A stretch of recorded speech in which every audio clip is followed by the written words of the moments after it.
আমরা আজকে ষষ্ঠ চ্যাপ্টারের অন্তর্গত ফার্মেন্টেশন বা সন্ধান প্রক্রিয়া সম্পর্কে জানব। সন্ধান, যাকে বলা হয় ইংরেজিতে ফার্মেন্টেশন। তো সন্ধান প্রক্রিয়ার আগে সংজ্ঞাটা কী বা ডেফিনেশন কী সেটা আমাদের জানতে হবে। সে ডেফিনেশন জানতে গেলে কয়েকটা পয়েন্ট আমাদের জেনে রাখতে হবে। মেনলি অবায়ুজীবী জীবকোষে হয়ে থাকে, অবায়ুজীবী জীবকোষে সন্ধান প্রক্রিয়াটা হয়ে থাকে। সেকেন্ডলি, অক্সিজেনের প্রয়োজন হয় না, অক্সিজেন অনুপস্থিতিতে হয়ে থাকে, অর্থাৎ মুক্ত অক্সিজেনের প্রয়োজন হয় না, অক্সিজেনের দরকার প্রয়োজন পড়ে না। সেকেন্ডলি, এখানে কি হয়, শ্বসন বস্তু যেটা থাকে সেটা কি হয়, সেটা কয়েকটা উৎসেচকের প্রভাবে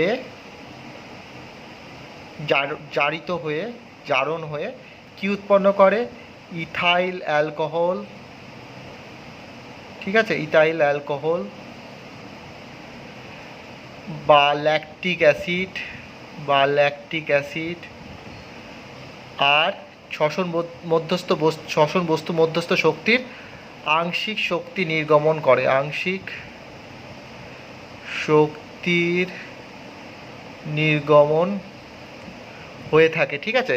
আর এই উৎসেচকটা যেটার প্রভাবে শ্বসন বস্তুটা জারিত হয়, সেই উৎসেচকটা আসে মেনলি ইস্ট থেকে, ঠিক আছে, ইস্ট থেকে। তো ডেফিনেশনটা কীরকম হলো সন্ধান প্রক্রিয়া, তাহলে সন্ধান বা ফার্মেন্টেশন প্রক্রিয়া যে জৈবনিক প্রক্রিয়ায়, এটা একটা জৈবনিক প্রক্রিয়া সন্ধানটা।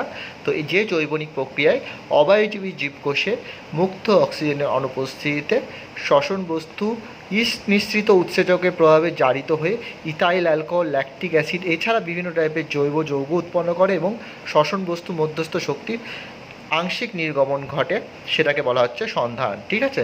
এই কয়েকটা পয়েন্ট মনে রাখলেই আমরা সন্ধানটা পেয়ে যাব, ঠিক আছে। সন্ধানে ইথাইল অ্যালকোহল, ল্যাকটিক অ্যাসিড ছাড়াও বিউটাইরিক অ্যাসিডও উৎপন্ন হতে পারে, বিউটাইরিক অ্যাসিডও উৎপন্ন হতে পারে, ঠিক আছে।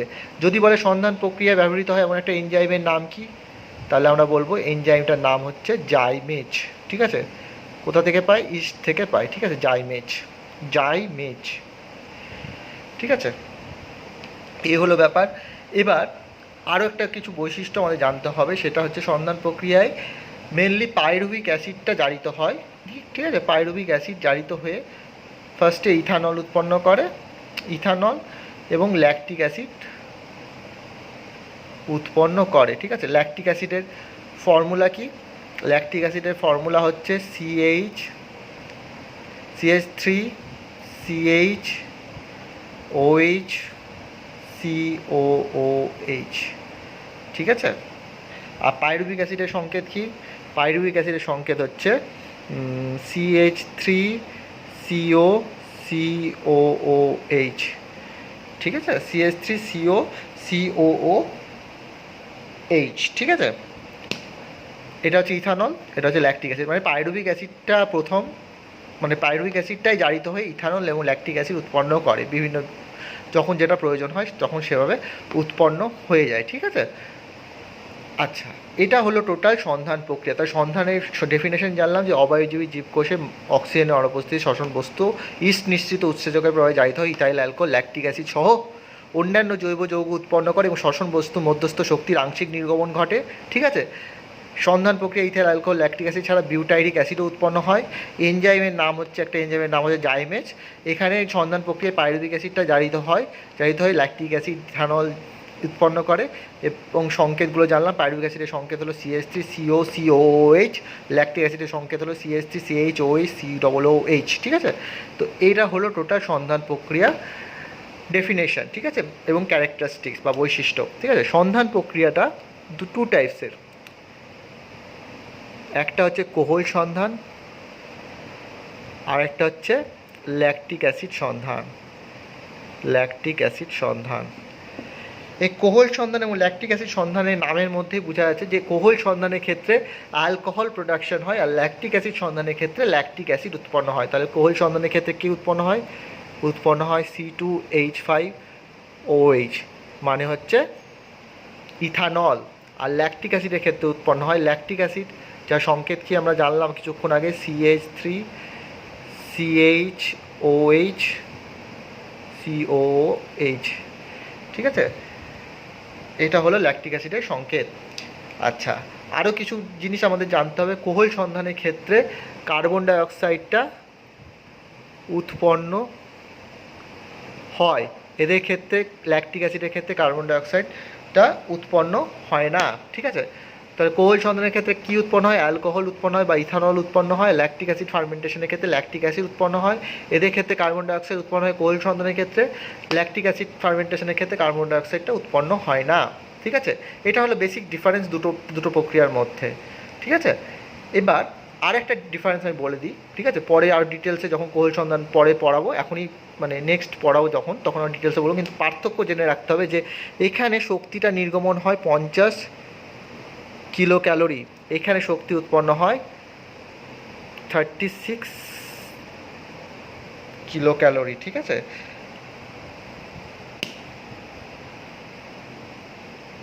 বলতে পারলাম?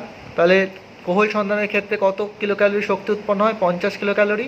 আর এখানে ল্যাকটিক অ্যাসিড সন্ধানের ক্ষেত্রে 36 কিলো ক্যালোরি শক্তি উৎপন্ন হয়। ঠিক আছে, অর্থাৎ এখানে শক্তির পরিমাণটা কোহল সন্ধানে বেশি উৎপন্ন হয়, ল্যাকটিক অ্যাসিডের ক্ষেত্রে একটু কম উৎপন্ন হয়। ঠিক আছে, এইটুকু জেনে রাখতে হবে। তাহলে এই হলো সন্ধান প্রক্রিয়া বা ফার্মেন্টেশন প্রক্রিয়া ইন্ট্রোডাকশন পার্ট।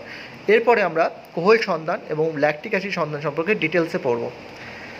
দেখি, তাহলে আমরা কোহল সন্ধান প্রথমে পড়ব। তো কোহল সন্ধানের ক্ষেত্রে জানলাম এতক্ষণেই যে কী হয়, শ্বসন বস্তুটা জারিত হয়ে কি উৎপন্ন করে? অ্যালকোহল উৎপন্ন করে বা ইথানল উৎপন্ন করে এবং 50 কিলো ক্যালোরি শক্তি উৎপন্ন হয়। কীরকমভাবে উৎপন্ন হয়? ফার্স্টে যেটা থাকে এটা গ্লুকোজ C6H12O6, এটা হচ্ছে কোহল সন্ধান যেখানে অ্যালকোহল প্রোডাকশন হয়, তাহলে এটা হচ্ছে গ্লুকোজ। ঠিক আছে, এই গ্লুকোজ থেকে কি উৎপন্ন হয়? পাইরুভিক অ্যাসিড উৎপন্ন হয়, পাইরুভিক অ্যাসিড উৎপন্ন হয়, যার সংকেত হচ্ছে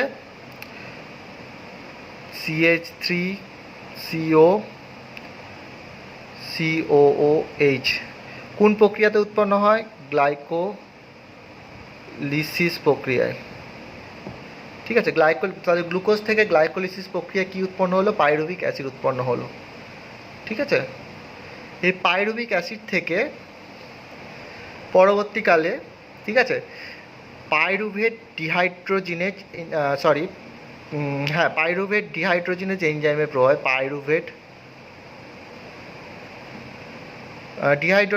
ডিকার্বক্সিলেজ, কারণ এখানে কার্বন ডাইঅক্সাইডটা বেরিয়ে যায়। ঠিক আছে, কার্বন ডাইঅক্সাইড এখানে বেরোচ্ছে, সেহেতু এনজাইমটার নাম হচ্ছে ডিকার্বক্সিলেজ, পাইরুভেট ডিকার্বক্সিলেজ। ঠিক আছে, পাইরুভেট ডিকার্বক্সিলেজ। ঠিক আছে, পাইরুভেট ডিকার্বক্সিলেজ। ঠিক আছে, যেহেতু কার্বন ডাইঅক্সাইড বেরোচ্ছে সেহেতু পাইরুভেট ডিকার্বক্সিলেজ। তাহলে এখান থেকে দেখি কি উৎপন্ন হয়। যদি এই কার্বন ডাইঅক্সাইডটা ধরা যায়, এই পার্টটা যদি বেরিয়ে যায়, CO2 পার্টটা, তাহলে কি পড়ে থাকবে? CH3CHO। ঠিক আছে, যদি কার্বন ডাইঅক্সাইড C আর ডবল দুটো O নিয়ে বেরিয়ে যায় যদি কার্বন ডাইঅক্সাইড, তাহলে পড়ে থাকবে CH3CHO, অর্থাৎ এর নাম হচ্ছে অ্যাসিটাল ডিহাইড। ঠিক আছে, অ্যাসিটাল ডিহাইড উৎপন্ন করবে, অ্যাসিটাল ডিহাইড উৎপন্ন করবে। ঠিক আছে, এই অ্যাসিটাল ডিহাইড থেকে পরবর্তীকালে এখানে এটা দেখিয়ে দিলে তোমরা বলে দিতে পারবে যে এনজাইমটা কোন এনজাইমটা কাজে লাগবে। NADH2 থেকে NAD+ উৎপন্ন হচ্ছে, তাহলে এখানে কি এনজাইম কাজে লাগবে? এখানে তার ডিহাইড্রোজিনেজ এনজাইমটা কাজে লাগবে, যেহেতু হাইড্রোজেনটা বেরিয়ে যাচ্ছে সেহেতু ডিহাইড্রোজিনেজ এনজাইম কাজে লাগবে। কোন ডিহাইড্রোজিনেজ? Alcohol dehydrogenase enzyme. ঠিক আছে, তো অ্যালকোহল ডিহাইড্রোজিনেজ এনজাইম। ঠিক আছে, অ্যালকোহল ডিহাইড্রোজিনেজ এনজাইমের প্রভাবে কি উৎপন্ন হবে? C2H5OH এবং 50 কিলো ক্যালোরি শক্তি। ঠিক আছে, তাহলে এটা হলো টোটাল কোহল সন্ধান, ঠিক আছে। তো এই কোহল সন্ধানের ক্ষেত্রে আরেকটা জিনিস যে কার্বন, তাহলে কী কী উৎপন্ন হচ্ছে কোহল সন্ধানে? কোহল সন্ধানে কার্বন ডাইঅক্সাইড উৎপন্ন হচ্ছে, ইথানল উৎপন্ন হচ্ছে এবং শক্তি উৎপন্ন হচ্ছে, ঠিক আছে।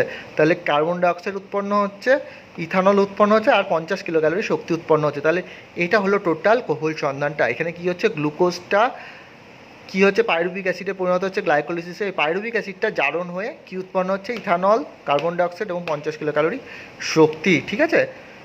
এই হলো কোহল সন্ধান। তাহলে ফার্স্টে গ্লুকোজ, পাইরুভিক অ্যাসিড, তারপরে কী উৎপন্ন হচ্ছে, অ্যাসিটালডিহাইড, তারপরে ইথানল, মাঝখানে কার্বন ডাইঅক্সাইড বেরিয়ে যাচ্ছে, ঠিক আছে।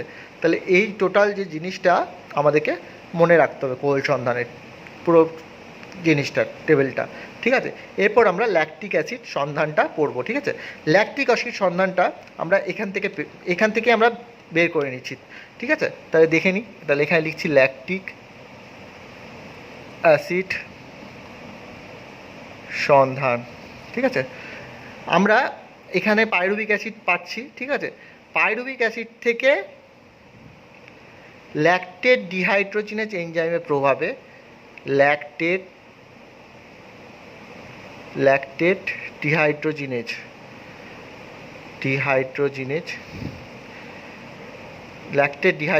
এনজাইম এখানে কাজে লাগছে, ঠিক আছে। স্পষ্ট করে লিখি, জিনিসটা বোঝা যাচ্ছে না ঠিক। আচ্ছা, ল্যাকটেট ডিহাইড্রোজিনেজ, ঠিক আছে। ডিহাইড্রোজিনেজ মানে হচ্ছে NADH2 থেকে NAD+ উৎপন্ন হবে, NADH2 থেকে NAD+ উৎপন্ন হবে, ঠিক আছে। আর কি উৎপন্ন হবে, ল্যাকটিক অ্যাসিড উৎপন্ন হবে। ল্যাকটিক অ্যাসিডের সংকেতটা কি বলেছিলাম, CH3CHOH COOH এবং 36 কিলো ক্যালোরি শক্তি উৎপন্ন হবে। এক্ষেত্রে কোনো কার্বন ডাইঅক্সাইড উৎপন্ন হয় না, ঠিক আছে। আচ্ছা, এই হলো কোহল সন্ধান এবং ল্যাকটিক অ্যাসিড সন্ধানের বেসিক ডিটেলসটা, ঠিক আছে। তাহলে কি হচ্ছে, কোহল সন্ধানের ক্ষেত্রে গ্লুকোজ থেকে পাইরুভিক অ্যাসিড থেকে অ্যাসিটালডিহাইড থেকে অ্যালকোহল এবং 50 কিলো ক্যালোরি শক্তি। ল্যাকটিক অ্যাসিড ফার্মেন্টেশনের ক্ষেত্রে কী হচ্ছে, পাইরুভিক অ্যাসিড থেকে ল্যাকটেট ডিহাইড্রোজেনেজ এনজাইমের প্রভাবে ল্যাকটিক অ্যাসিড এবং 36 কিলো ক্যালোরি শক্তি উৎপন্ন হচ্ছে। তো এটা হচ্ছে বেসিক ডিটেলস অ্যাবাউট সন্ধান বা ফার্মেন্টেশন, ঠিক আছে। এবার সন্ধান প্রক্রিয়ার বিভিন্ন প্রয়োগ, ঠিক আছে, কোথায় কোথায় আমরা প্রয়োগ করতে পারি সেটা আমরা দেখবো, ঠিক আছে। এটা আশা করি বোঝাতে পেরেছি। আচ্ছা, তার আগে কোহল সন্ধান এবং ল্যাকটিক অ্যাসিড ফার্মেন্টেশনে একটা করে উদাহরণ আমাদের জেনে রাখতে হবে। উদাহরণ, এক্সাম্পল দেখে নিই।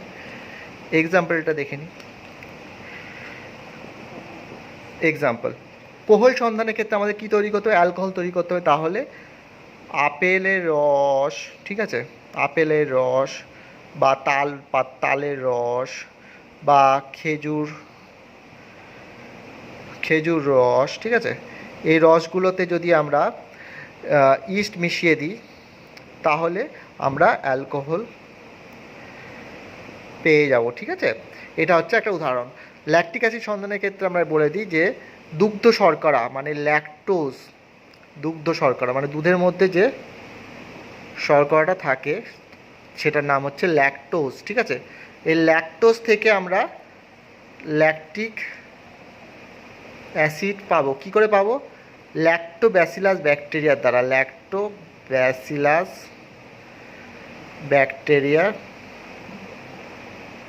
দ্বারা, ঠিক আছে। এটা হলো উদাহরণ, ঠিক আছে। তাহলে এটা হলো টোটাল বিষয়টা, আর এটা হলো উদাহরণ যে কোহল সন্ধানের ক্ষেত্রে আপেল রস, তালের রস, খেজুর রসের সাথে ইস্ট মিশিয়ে আমরা অ্যালকোহল পেয়ে যাই, আর ল্যাকটোজ দুগ্ধ শর্করার সাথে ল্যাক্টোব্যাসিলাস ব্যাকটেরিয়া মেশালে আমরা ল্যাকটিক অ্যাসিড পেয়ে যাই। এর ফলে দুধ কিসে হয়, দুধ দইয়ে পরিণত হয়ে যায়, ঠিক আছে। এবার সন্ধান প্রক্রিয়ার প্রয়োগ বিভিন্ন টাইপের, সেটা আমরা দেখে নিই।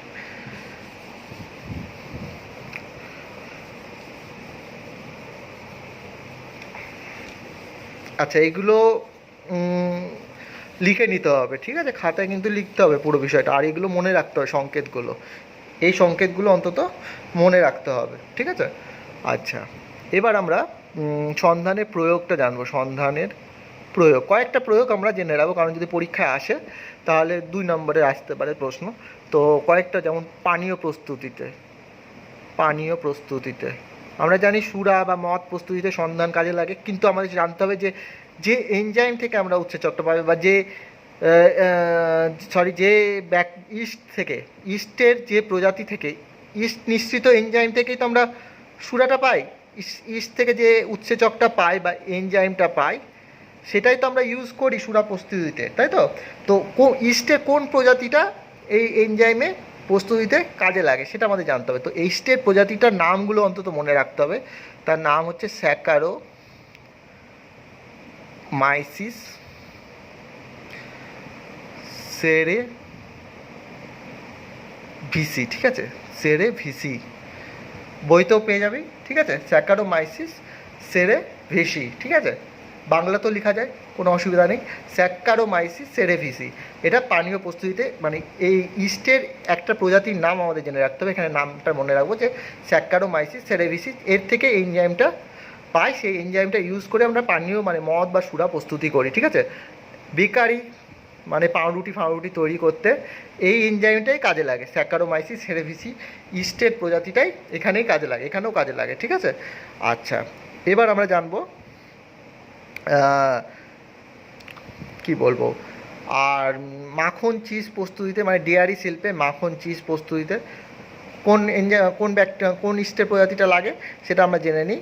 যে গুড়ের দ্রবণে ইস্ট মেশালে, যে কোনো ইস্ট মিশিয়ে দিলে আমরা, বা জাইমেজ এনজাইম ইউজ করলে আমরা পেয়ে যাব হচ্ছে ইথানল, C2H5OH। এই ইথানলে অ্যাসিটোব্যাক্টার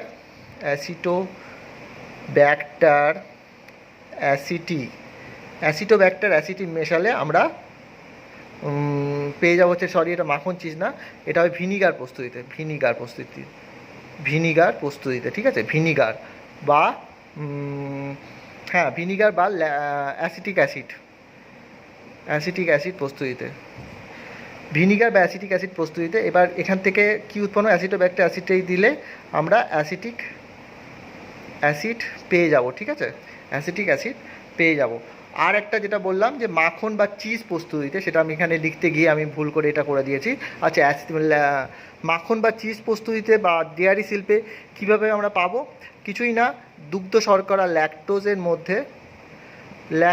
মধ্যে যদি আমরা স্ট্রেপ্টোকক্কাস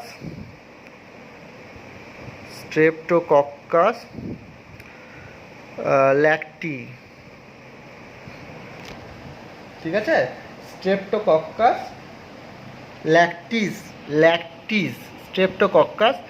ল্যাকটিস যদি মিশিয়ে দিই তাহলে কি হবে?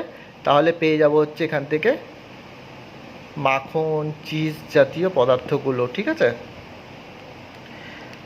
তো এই হলো ব্যাপার। তাহলে সন্ধান প্রক্রিয়া প্রয়োগ কি? পানীয় প্রস্তুতিতে যে ইস্টে যে প্রজাতিটা লাগে সেটার নাম হচ্ছে স্যাকারোমাইসিস সেরেভিসি। ভিনিগার প্রস্তুতিতে কি হয়? গুড়ের মধ্যে ইস্ট মেশালে অ্যালকোহল পাবো, অ্যালকোহল থেকে অ্যাসিটোব্যাক্টার অ্যাসিড মেশালে আমরা অ্যাসিটিক অ্যাসিড পেয়ে যাব।